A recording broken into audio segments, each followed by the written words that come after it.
Hello, and welcome to my channel.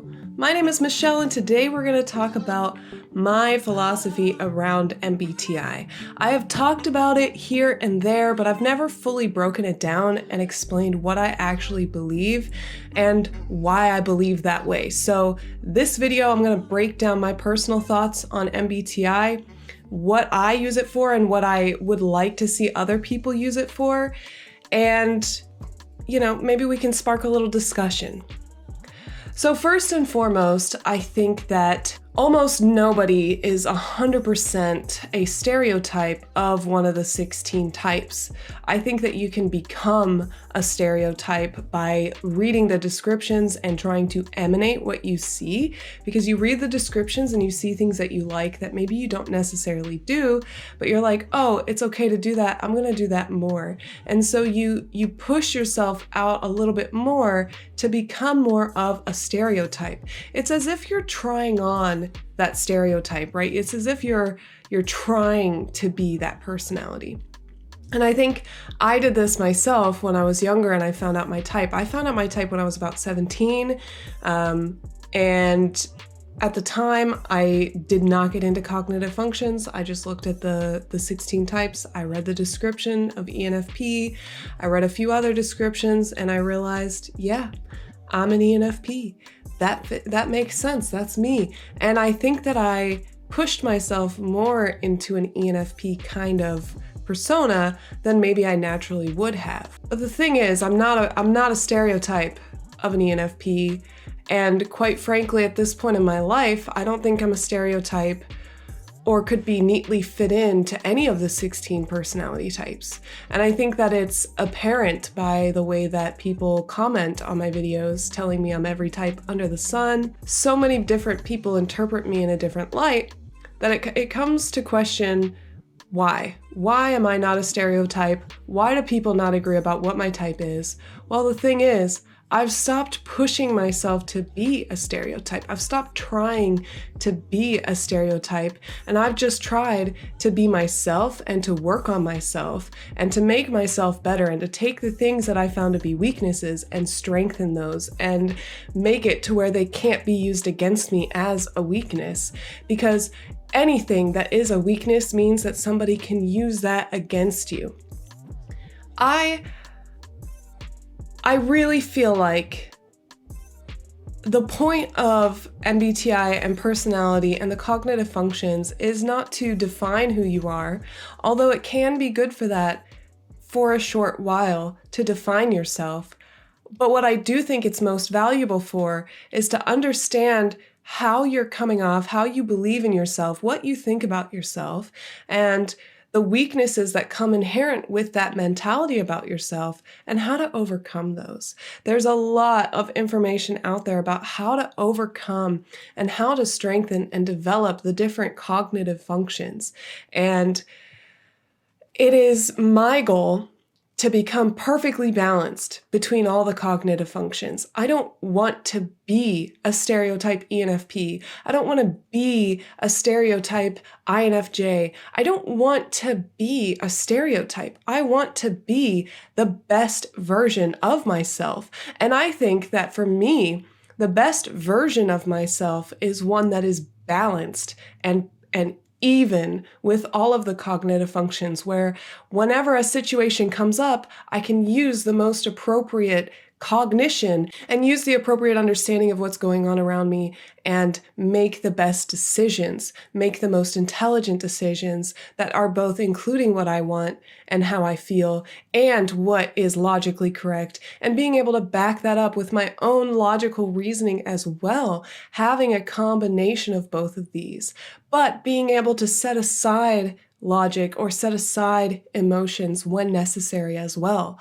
I want to be able to see things for how they really are. I want to be able to see reality and understand reality, but then I also want to think about ways that reality could be better, think about ways that we could improve reality. I also want to have a vision for my life. I want to find how I can make my life better. I want to see the path to greatness that I can have, and I want to be able to do that with more accuracy. I don't want to just have the potential. I also want to accomplish something, and I want to reach that potential. I want to determine what's a realistic probability for my future and what's not. I want to take habits and use habits to make myself better. I want to have control of my physical reality, and I want to have control of my own habits. I want to be in self-control and be able to actually do the work besides just thinking about it. I want to be able to do the work behind all these thoughts that I have. I want to balance those. I want to be in a state of equilibrium. There is a philosophical concept that once I learned it, I could not unsee it in every possible way in society. And there's no perfect quote. I can't find a perfect quote. I've looked. But essentially, Plato talks about this realm called the ether. And in the ether, two opposing ideas can exist. They coexist. However, they either, when they come in contact with each other, they either morph into one or they repel each other. Because without one, the other cannot exist. If one were to disappear, the other would have to disappear. For example, a very simple example, you can't have tall without short. Tall is relative and requires something being shorter than it. That's the concept of what I'm talking about, and I feel the same mentality and thought process can be put towards the personality type. Without extroverted intuition, there cannot be introverted sensing. Without extroverted thinking, there cannot be introverted feeling. Those coins exist together and they are one. If you do not have one, then you cannot have the other. But if you have both, they become one. They become the same thing. They become symbiotic and part of the same thing. Because ultimately, all these cognitive functions, all these definitions, they're expressing how things are different relative to each other. And as long as things are different relative to each other, these concepts will have meaning and you'll be able to see how overexertion of one leads to underexertion of the other. Because without over, there cannot be under. And I truly believe that in order to become the best versions of ourselves, we need to balance our cognition. We need to be able to do all of it. That's my personal belief, and I don't want to force that on anyone else. But it does come through sometimes when I speak, and I think it's important that you know that that's what's going on in my mind and what I truly believe. Because when if you ask me a question, right, and you ask me, how can I be better as a this type?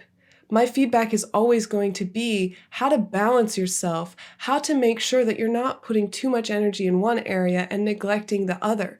Because ultimately, if you want to be absolutely as great as you can be, a balance must be found. I think that there would be a lot less problems between people if we could balance out our cognition and balance out how we view the world, both with the intuition and the sensing, both with the thinking and the feeling. If we balance out, we can more appropriately address the issues at hand. We can have less of these fights and these disagreements over semantics, over the color of people's skin. Why do these problems exist? Because we need to compare. We need to see the differences between things. And yes, it can be really great and really important to see the differences and to celebrate the differences. But with celebration also comes the opposite. And I personally don't like the opposite, and I can give up the positive in order to avoid the negative, because the negative is so bad sometimes.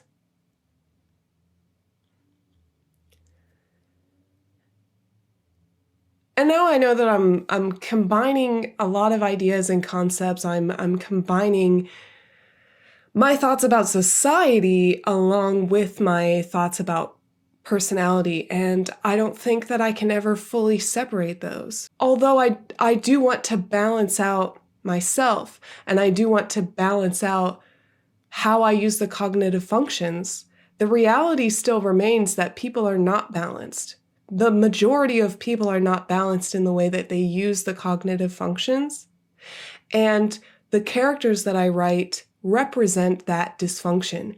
Well, I view it as a dysfunction, and I'm sorry, I don't mean it in a negative way. I don't mean dysfunction as in it's wrong or it's bad. I just mean that it's not functioning at the ultimate highest capacity that it possibly could.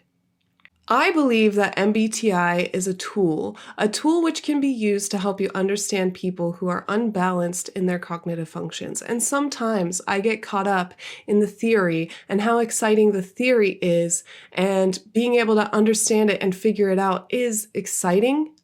But what's more powerful to me is being able to use it and to apply it in real life, and to take these concepts and to better communicate with people who are less balanced with their cognitive functions, to be able to find ways to speak to people who don't see the world the same as you.